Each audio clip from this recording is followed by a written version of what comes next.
Alors, Dernier été à Mayfair raconte le destin d'une grande famille anglaise et ses liens avec la France à un moment où le monde bascule, c'est-à-dire les quelques années qui précèdent la Première Guerre mondiale, qui est tout de même l'aboutissement de toute une époque qui était la belle époque,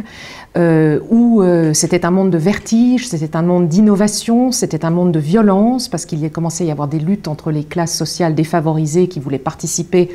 à la richesse et à ce pouvoir et à cet orgueil du début du siècle. Et ce monde va se briser avec la guerre de 14. Et j'ai voulu montrer cette grande famille anglaise, comment elle allait affronter un monde de fêlures, de fractures, et comment elle allait surmonter ces épreuves. Alors les familles patriciennes anglaises dominaient le monde à l'époque parce que l'Angleterre dominait le monde depuis le 19e siècle et la révolution industrielle. Et ce que j'ai voulu montrer à travers le personnage, le héros emblématique qui était l'héritier malgré lui de la famille des Lord Rotherfield, qui est Julian, j'ai voulu montrer comment ces hommes de devoir qui avaient une conscience très forte de leur passé, puisque c'était des familles aristocratiques qui remontaient le temps, comment ils affrontaient ce monde moderne où ils ne comprenaient pas en fait ce qui se passait. Et les sœurs de Julian, Evangeline est une suffragette en colère qui veut absolument que les femmes aient le droit de vote, puisque les femmes à l'époque avaient un pouvoir social, mais n'avaient pas de pouvoir politique, n'avaient pas un impact sur la société qu'elles vont saisir à ce moment-là. Donc Julian se trouve confronté à sa sœur révolutionnaire, c'est vraiment le terme à l'époque, et à une sœur cadette aussi, qui elle veut être plus dans le moule, mais qui va, à travers la guerre, se révéler de manière différente.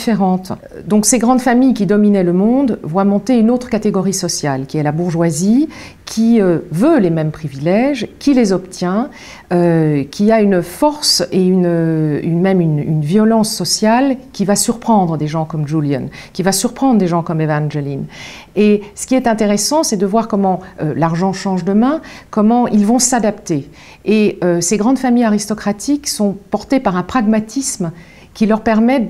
d'affronter les épreuves en se réinventant à chaque fois. Alors les liens entre les grandes familles en Europe étaient importants à l'époque et ma famille Rotherfield va rencontrer et connaître une famille française, une famille de la grande noblesse française qui est picarde et qui va, elle, être plus passéiste puisque la France avait un sentiment au début du XXe siècle, c'était un pays qui avait perdu une guerre, on avait perdu en 1871, on avait perdu 3 provinces de l'Est, il y avait une forme de nostalgie, de mélancolie, de peur de l'avenir. Les Anglais étaient encore assez triomphants et les personnages, que ce soit Edward, qui est l'anglais dilettante et passionné d'aviation, va avoir une grande amitié avec un aviateur français, Pierre du Forestel. Et pendant la guerre, comme nous sommes alliés,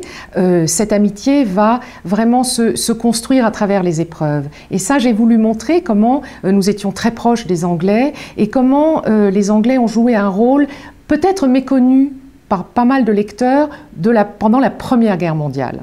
La documentation est une partie importante de mon travail parce que j'aime donner une authenticité à mes livres. Donc le cadre historique me prend toujours à peu près un an et demi de travail. Je travaille en bibliothèque, je vais sur les lieux, je visite, je rencontre des historiens, des personnes dont les familles ont vécu ce que je raconte. On me confie quelquefois, ce qui fut le cas pour Dernier été à Mayfair, des mémoires qui n'ont pas été publiées, où je découvre des merveilles que j'intègre après dans mon histoire et qui me permettent, dans un cadre réel, de laisser mes personnages évoluer en liberté. Et ça, c'est le principe même du roman historique. C'est un cadre authentique avec des personnages romanesques. Mais il faut fournir ce travail de base que le lecteur ressent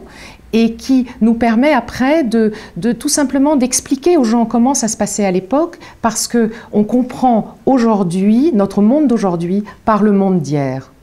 Ce qui m'intéresse au premier chef, c'est de partager des émotions. Et pour partager des émotions dans un contexte historique, on se rend compte que, en fait, ce que nos ancêtres ont vécu, en l'occurrence pour Dernier été à Mayfair, il y a exactement un siècle, puisque le livre commence en 1911, ils étaient confrontés aux mêmes problèmes. Il y avait une peur de la violence, il y avait une peur de la modernisation, il y avait une soif de liberté et d'indépendance, d'émancipation féminine qu'on retrouve encore aujourd'hui. Et ce partage est important Et ma manière de travailler, l'émotion que j'essaye de donner à travers les personnages, me permet de toucher des jeunes générations maintenant qui viennent vers moi en me disant « j'aime l'histoire et j'aime bien vos livres parce que j'ai le sentiment que c'est vrai et en même temps je m'évade et je découvre un monde qui était quand même il y a maintenant un siècle ».